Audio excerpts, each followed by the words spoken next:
प्रभु यीशु मसीह की वाणी में आपका स्वागत है। हे प्रभु, मेरे जीवन में ही दुख क्यों आता है? मेरे प्रिय भाई और बहनों, आज हम एक ऐसे प्रश्न पर मनन करने जा रहे हैं जो हर इंसान के दिल में कभी ना कभी उठता है।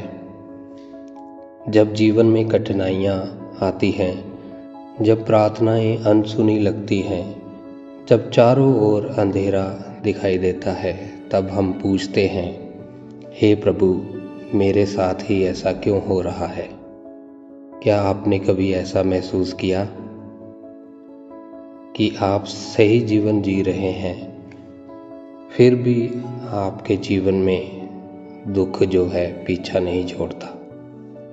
क्या आपने कभी सोचा है कि परमेश्वर आपको भूल गए हैं? अगर हाँ, तो आज का ये संदेश आपके लिए है। आइए हम इसमें 10 पॉइंट देखेंगे कि हमारे जीवन में दुखों का आगमन और उस पर हम विजय कैसे प्राप्त करें और परमेश्वर हमारा साथ कैसे देते हैं। आइए हम 10 बातों को देखेंगे। पहली बात, दुख जीवन का हिस्सा है। बाइबल हमें स्पष्ट बताती है कि इस संसार में हमें दुख होगा।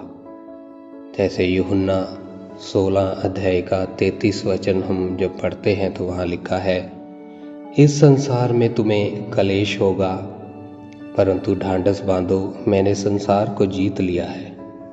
यहाँ पर प्रभु हमें पहले से ही सचेत कर देते हैं कि दुख का आना कोई असामान्य बात नहीं है। दुख का मतलब ये नहीं कि परमेश्वर आपसे नाराज है। दुख का मतलब ये नहीं कि आपकी प्रार्थनाएं बेकार हैं, बल्कि दुख इस टूटे हुए संसार की सच्चाई है। धर्मी लोग भी दुख सहते हैं। पॉइंट 2, धर्मी लोग भी दुख सहते हैं। हम अक्सर सोचते हैं कि अगर हम अच्छे हैं तो हमारे साथ बुरा क्यों होता है। आइए हम अय्यूब के बारे में विचार करेंगे। बाइबल में अय्यूब की किताब है। उस किताब में जो अय्यूब है उसके जीवन को जब हम पढ़ते हैं तो हमें पाते हैं कि वह एक धर्मी, परमेश्वर का भय मानने वाला व्यक्ति था। फिर भी उसने सब कुछ खो दिया। उसके बच्चे मर गए, उसकी संपत्ति चली गई, उसका स्वास्थ्य बिगड़ गया। फिर भी उसने कहा, अय्यूब 1 का 21 में, यहोवा ने दिया, यहोवा ने लिया, यहोवा का नाम धन्य हो। ये हमें सिखाता है कि दुख धर्मियों के जीवन में भी आता है, लेकिन दुख में भी विश्वास बनाए रखना ही सच्ची परीक्षा है। पॉइंट 3, दुख हमें मजबूत बनाता है। रोमियो की पत्री 5 का 3 से 4 जब हम पढ़ते हैं, वहाँ लिखा है, कलेश से धीरज, धीरज से खरा निकलना, और खरे निकलने से आशा उत्पन्न होती है। परमेश्वर दुख का उपयोग हमारे जीवन में कुछ बनाने के लिए करता है। दुख हमें तोड़ने नहीं बल्कि गढ़ने आता है। दुख हमें परमेश्वर के और करीब लाता है। जैसे सोना आग में तपकर शुद्ध होता है, वैसे ही हमारा विश्वास दुख में मजबूत होता है। चौथा पॉइंट, परमेश्वर की योजना हमारे समझ से बड़ी है। यिर्मयाह उसका 29 का 11 वचन, क्योंकि मैं तुम्हारे लिए जो योजनाएं बनाता हूँ वे कुशल की है, ना कि हानि की। कभी कभी हम केवल वर्तमान देखते हैं, लेकिन परमेश्वर पूरी तस्वीर देखते हैं। उदाहरण के लिए यूसुफ का बारे में हम देखेंगे। यूसुफ के जीवन के बारे में देखेंगे। उसके भाइयों ने उसे बेच दिया और उसे जेल में डाल दिया गया। उसने धोखा सहा, उसने कितना सारा मुसीबत सहा, लेकिन अंत में वह मिस्र का प्रधान मंत्री बन गया। उसने अपने परिवार को भी बचाया।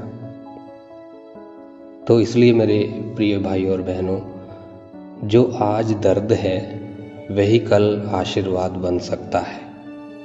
इसलिए हमें अपने दुखों में कभी भी निराश नहीं होना है, बल्कि हिम्मत रखना है, प्रभु के वचन पर विश्वास रखना है, ताकि हम आगे बढ़ सके और परमेश्वर की महिमा कर सके।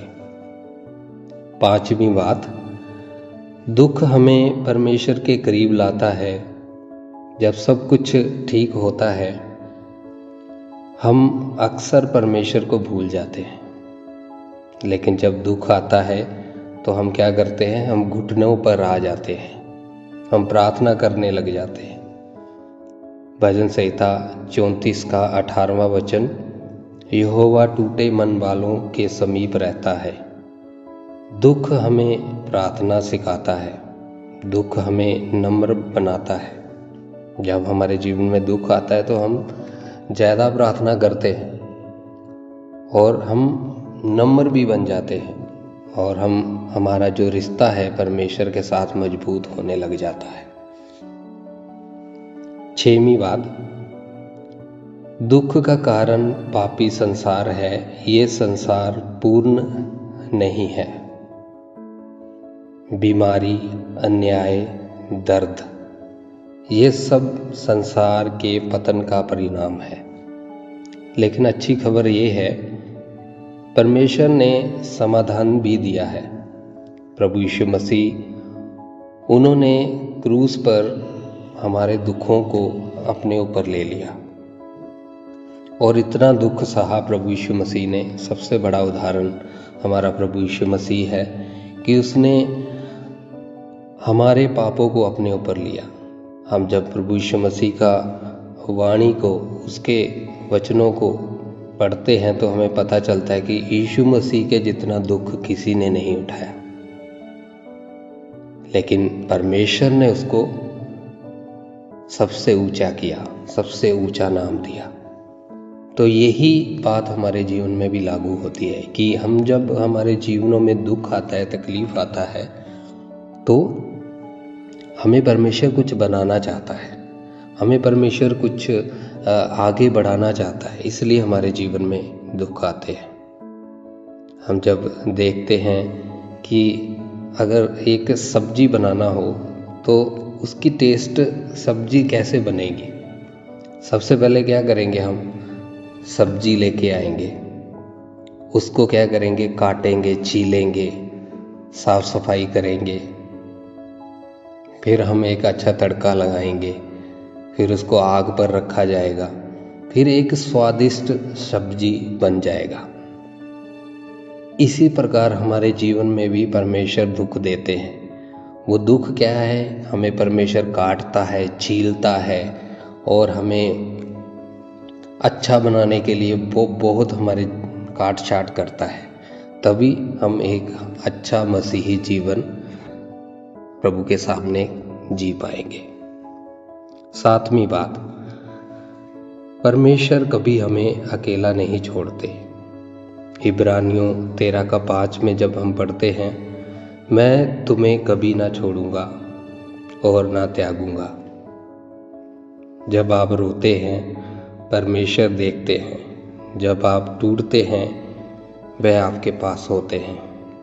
वह चुप हो सकते हैं, लेकिन आपके पास जरूर होते हैं। उसकी आवाज़ आपको सुनाई नहीं देगी, उसकी उपस्थिति आपको महसूस नहीं होगी, लेकिन वो आपके साथ है।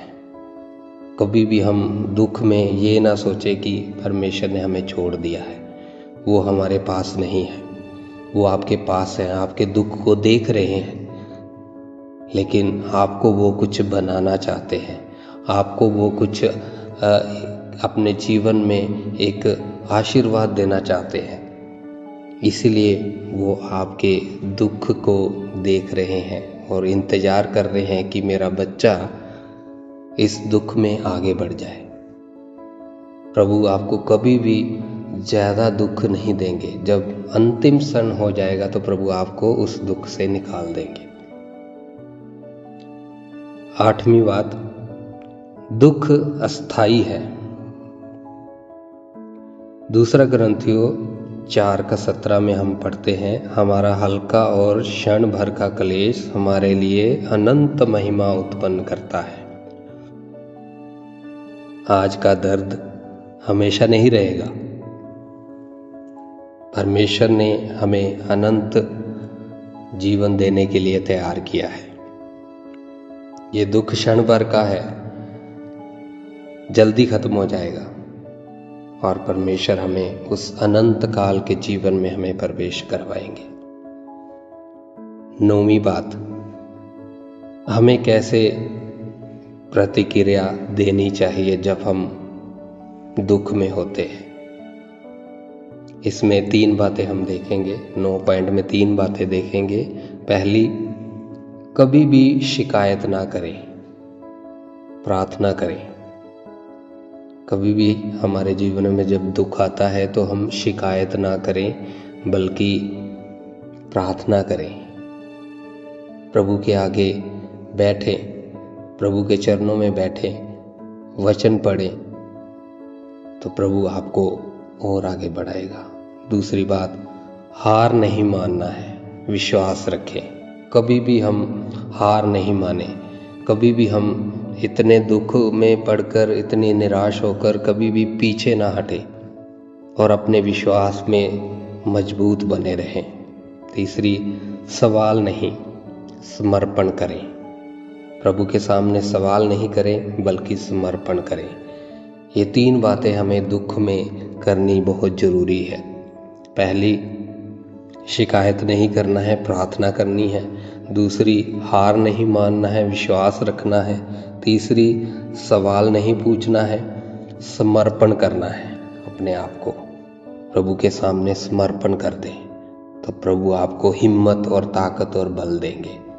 जैसे हमने पीछे 2 प्रभु के दासों के बारे में देख लिया, यूसुफ और अय्यूब के बारे में। उनके दुखों को हम पढ़े तो प्रभु हमें उनके जैसा हिम्मत दे। आज ही हम प्रार्थना करें प्रभु से कि प्रभु आप हमें यूसुफ के जैसे और अय्यूब के जैसे हमें हिम्मत दें, सामर्थ्य दें, ताकि हम अपने दुखों में आगे बढ़ सके और जो आप हमें बनाना चाहते हैं वो हम बन जाए। लास्ट बात, 10वीं बात, गवाही बन जाएगा आपका दुख। जो आज आपका दर्द है वही कल किसी और की आशा बनेगा। आपकी एक गवाही बन जाएगी दुनिया के सामने।